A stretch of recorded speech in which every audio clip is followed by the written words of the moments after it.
It seems like all of the pushback that we've been giving to Sony about their account system is finally paying off because Sony has finally listened.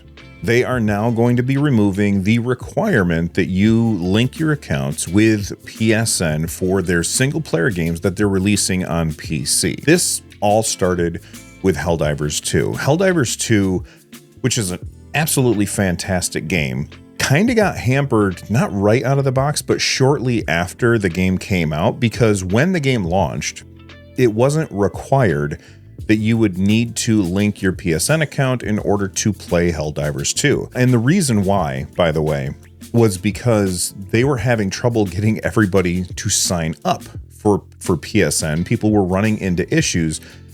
And so in order to make the launch of the game as smooth as possible, they essentially said that you didn't have to for now. And that for now was pretty well hidden. And some people would say that that for now wasn't ever really there. And that Sony kind of made up the for now after the fact. But I'm not going to, get into whether or not that's true. What actually happened is that eventually Sony said, okay, Helldivers 2, now you have to turn on PSN account linking. And basically, if you didn't link your account, you wouldn't be able to play, even if you already bought the game, which a lot of people, myself included, found that to be an absolutely ridiculous stance to make, since they didn't make it crystal clear at the very beginning when people were buying this game that a PSN account was going to be a requirement. And most of the time, I don't really care too much about having to sign up for another account or whatever, and I'll get into why that is later.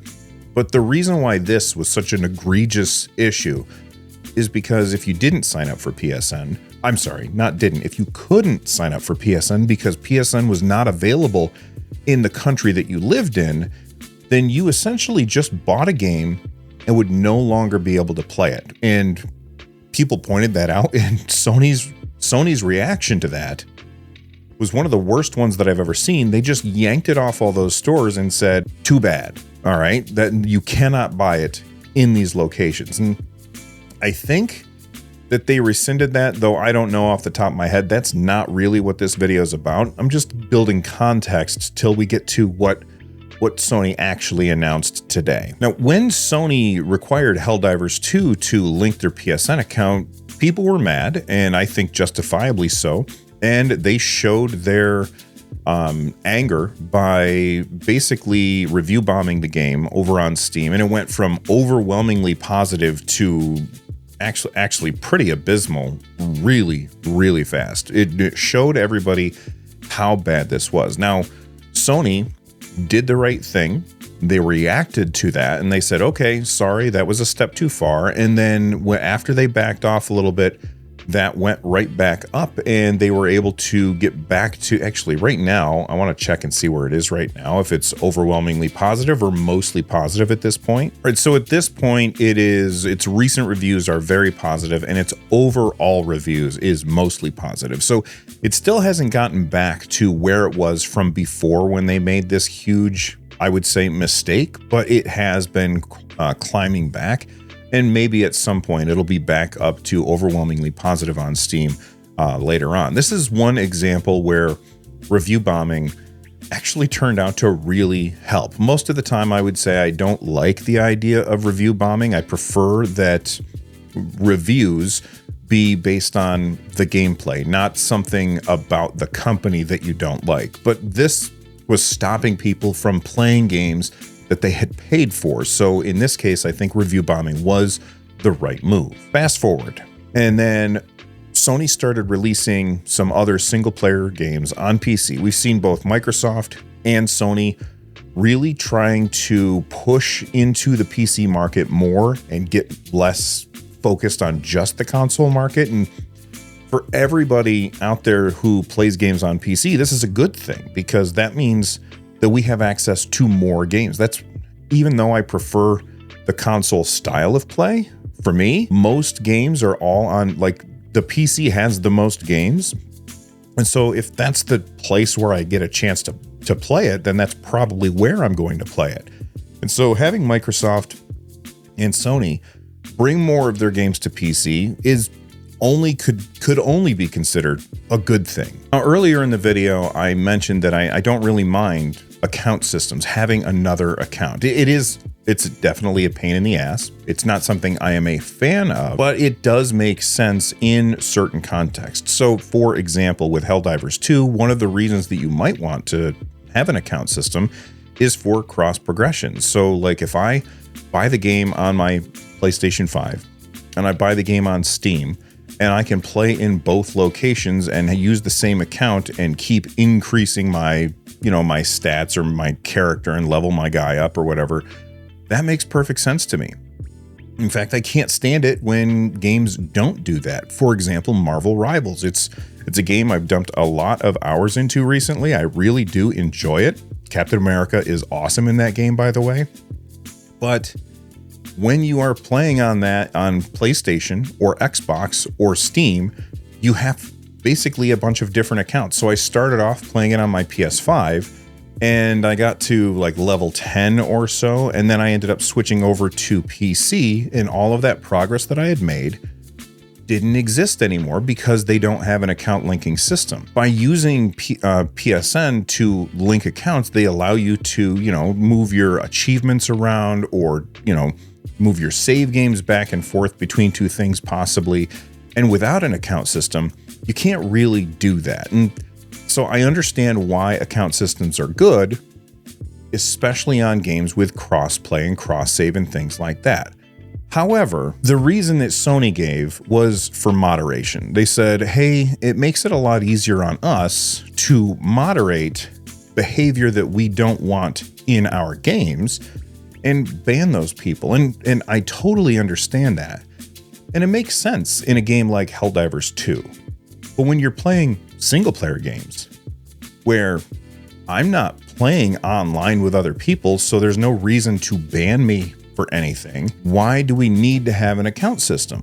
So most people said, you know what you should do?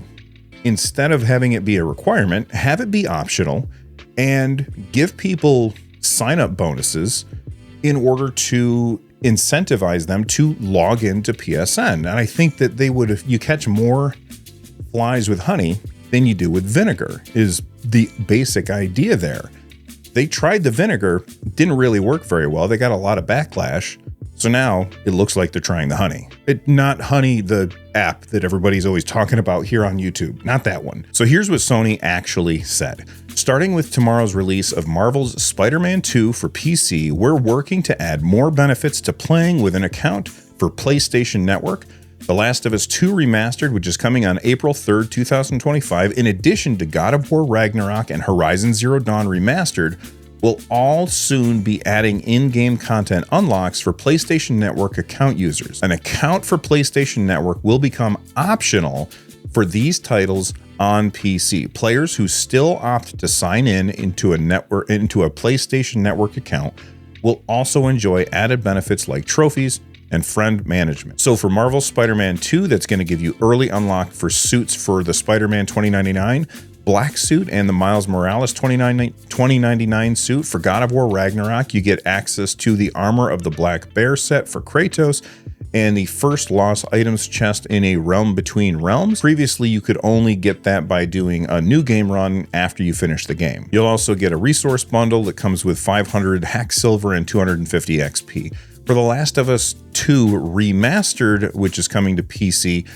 you get 50 points to activate bonus features and unlock extras, and Jordan's jacket from Intergalactic, the Heretic Prophet, as a skin for Ellie. And if you don't know what that is Naughty Dog's new game that looks like it takes place in space. There's a lady, she was driving a Porsche spaceship and had like on Adidas shoes. It was very cyberpunky and definitely something that I'm interested in. I like the look at that game, although we didn't really get to see too much gameplay.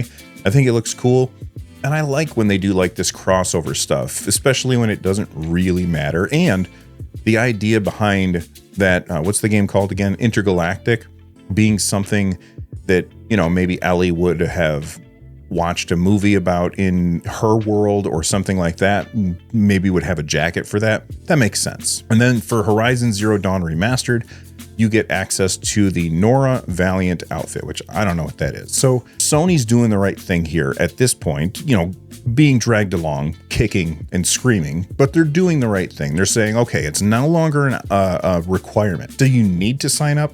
No, none of this stuff actually has gameplay ramifications, which I like. It's just a little extra in order to get people to do it. And I think that that's the right move. But what do you all think about this? I know that a lot of people who watch this channel are hardcore PC fans, and they're not huge fans of what PlayStation is doing in recent days. But I've always been platform agnostic. I've always tried to play a little bit on everything when I have access to everything. I'm in a lucky place where I have access to everything. So I don't have any complaints there, but I think that this is the right move. But let me know what you all think in the comment section down below that like button. And if it's your first time here, please subscribe. From the Nerd Nest, I'm Bill. Stay rad. Thanks for watching. Bye-bye.